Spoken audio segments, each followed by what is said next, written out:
Hello, everybody, and welcome back as the City of Lake City presents another episode of Studio 106. Joining me today is Public Works and Utilities Director Ricky Sims. He was actually our first guest on our trial show last year, and it was such a great episode. Everybody loved it. We just had to bring you back for another episode. Ricky, welcome. Thank you. So, a lot has happened in Lake City this year. Tell us about some of the projects you've been working on at the wastewater treatment plant. Well, we're going undergoing remodeling that if you is a good way to put it, I guess. We've eliminated some of the old processes that were in the plant, such as the RBC units and aeration basins.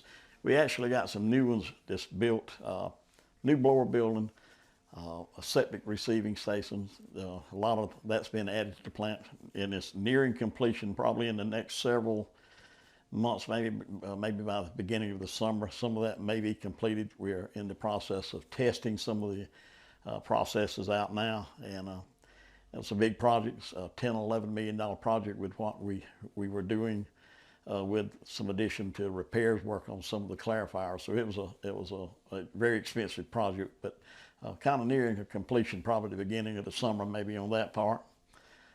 Also at the treatment plant, we're undergoing remodeling of our offices out there and actually building a new laboratory. Our laboratory is actually certified by South Carolina DHEC, just like any other medical facility would be. We fall under those same categories, just a little bit different testing. So that is a project that we hopefully will be maybe completed by the midsummer or end of the summer. That's going along pretty good with it too, and all is in the footprint of the wastewater treatment plant. Very good. And that project had a groundbreaking ceremony last summer, and I have seen the photos of it, and it is an impressive build so Yeah, far. yes, it is. And so you've also been doing a lot with stormwater projects lately, correct? Yes, sir, we have. We got several of those projects that's ongoing. Uh, some of them is not started yet. It's just in the designing stages of it. We're getting ready to probably kick off, probably hopefully midsummer on the Highway 52 is what it's called, stormwater project. That's going to be like phase two of that, and that reaches out a good area too. That is over from the Thomas Street side to actually all the way over to Carter Street. So that's a big area, and also the Independence Avenue. They're working on it, and actually still in the designing stages of the Ackline Street project. Two different engineers and three different projects. So very expensive projects too, but it's going to help Lake City in a great way as far as some of the flooding in areas that we have. So we're really looking forward to get that underway and get it completed. So you'll definitely see some changes in that. Very good. And going back to Highway 52 just for a moment. As you know, back in January, we had to close off a section of Highway 52 due to some repair work there. Tell us a little bit about that. That was on the sewer collection system. Yes, sir. That we had a line that collapsed out there. That line was put in, if I remember correctly, in 1958 or either 1959 with the original treatment plant that was put in back in that day.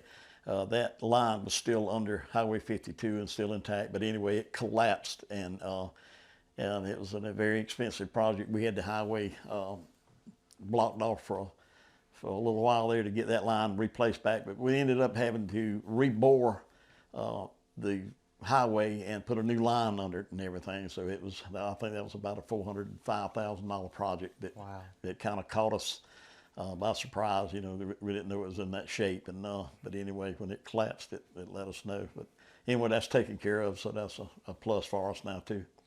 Very good. And one of the big things that was part of budgets in the past and budgets currently and budgets for the future is upgrading existing infrastructure. Tell us a little bit why the infrastructure needs to be upgraded over a certain period of time. Well, on our collection system, we've been working on it for years. We've got some plans already in place, and it's been in place for several years now, which funding has always been a major part of that, of getting that done, and we just have to take it one step at a time. And the collection system that we're working on, and that SCIP grant, just from what I understand, we just got awarded on that. Are going to be awarded on. I think that's $8.4 million maybe, but some of that is going to be addressing some of the collection system, which when we have, it's where the lines are cracked and they're underground, different things are happening to them. And when we have these large rainfalls or whatever, we actually receive rainwater into the system that it's not does not designed to take or either to get into, and it brings our flow up at our treatment plant. We may be running like 2.5 million on an average day. If we get a 2 inch rainfall, we may go to 6 or 7 million a day. So we're trying to get those lines going to be repaired now to stop that. So we won't be treating rainwater, so to speak. But that's a big part of that plan to get some of that repaired.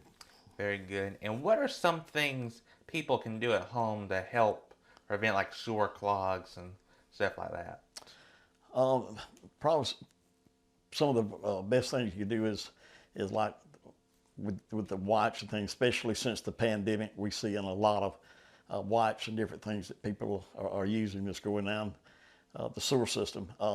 Some of those things you may not need to put in there. It could cause blockages and one thing or another. And if it can go in a waste basket, it's probably better to put it in a waste basket. The things that you can put in a waste basket, Right.